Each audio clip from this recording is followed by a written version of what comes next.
like immediately you say Micah Parsons 6, I think he should be higher.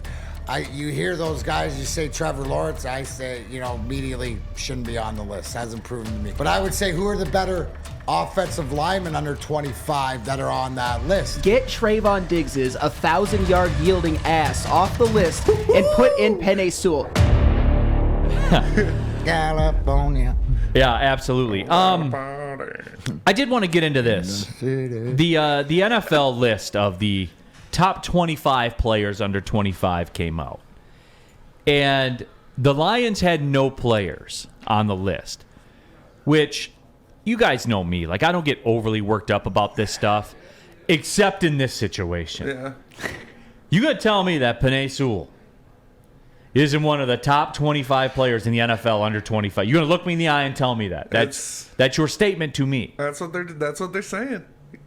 That's Pro Football Focus put the list out. That's crazy talk, D-Man. I'd have to see 20 to 25 who they put him against. But out of those two guys, Ross St. Brown and Penei Sewell to be dissed. I would say, okay, if you had Ross St. Brown between 25 and 30, I can understand that, looking for more consistency half a season. But Penei Sewell being drafted where he was as a left tackle, playing right guard, doing whatever is needed, right? I mean, that's a joke.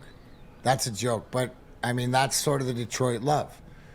Kay Cunningham, we're waiting to see the Mo Sider, the stuff like this, that's a product of not winning. Sider's going to win the Rookie of the Year, right? I think this is a product of not winning.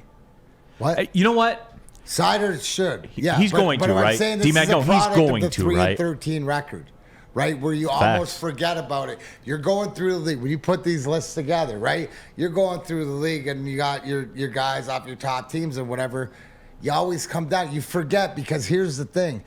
The Lions are that team that now they're stacking talent that they're supposed to be the same old Lions with people in their minds, but they're not the same old Lions because they've drafted some guys that are playable that should be on this list. So I think it's more of a misnomer. Who's on the list that you'd take off? Yeah, I mean, I got the list right here, and I'll scroll down to the bottom. I don't want to go through the whole 25. No, go 20 to 25. Some crazy. Micah Parsons is 6.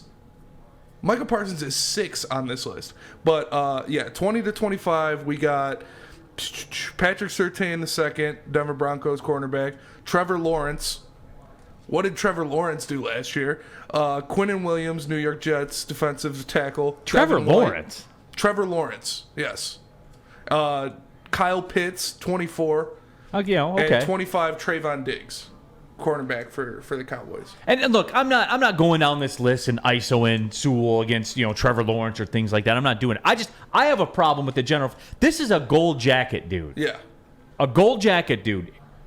And is Loading. Trevor Lawrence in there off? How many? Here's the thing to go through the list. Should be. How many linemen are on the list? Right, you know what I'm saying? Like, when you say that, like immediately you say Micah Parsons 6, I think he should be higher. You hear those guys, you say Trevor Lawrence, I say, immediately shouldn't be on the list. Hasn't proven to me. You say Trayvon Diggs, you say, the other guys like that, yes, should be on the list as far as their production to whatever else. But you can't tell me, see, with Diggs' production on the defensive side with the interceptions, but again, subjective. Yeah. But I would say, who are the better offensive linemen under 25 that are on that list?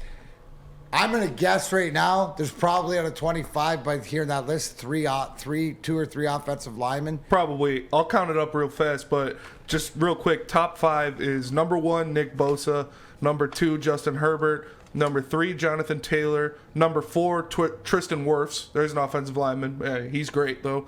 And number 5, Justin Jefferson. So that's a solid. Yeah, there's dudes. They're dudes. I'd slide Parsons up to 3rd, but, it's all subjective or whatever. But to understand, here's the thing, Neil. You're not – I think this is that if you have a 500 team or a winning record, or you're closer to competing, then your guys are sliding in there. But there's – really out of one name that I haven't liked, which is all on potential, is Trevor Lawrence. Yeah. The rest of them are players. There's 3 offensive linemen on this list. It's Tristan Wirfs at, what did I say he was, 4? Yeah, Tristan Wirfs at 4. It was Rashawn Slater, Chargers offensive tackle at 14. He's good too, yeah. And Creed Humphrey, center for the Chiefs at 16. So, what do you got, Sam Flannel? I will tell you right now who should be off the list instead of Penei Sewell. Get Trayvon Diggs's 1,000-yard yielding ass off the list and put in Penei Sewell. He yielded 1,016 yards, Trayvon Diggs, to receivers. That's a full Kyle Pitts season. The next closest is 862. Trayvon Diggs does not belong on this list. I want a corner who shuts down half the field. That's not not who gives up winning, 1,016 yards. I don't care about the interceptions. Think of how many touchdowns, first downs he gives Show you up. people do. Right? No, but that's hey, And he plays in 100%, Dallas. million percent. Now that you bring me those numbers and stuff, because I'm just thinking, oh, Diggs, what did he ball hawk 8 or 9 last year? Like he was up there in interceptions, but to your point, when you do a deep dive, you don't. That's not a benefit. You're giving up 1,000 when the next closest guy's 800. Well, think of how many Look bombs he at gave up. here's the test. Go to the Detroit Lions last year, cornerbacks, and what did they give up?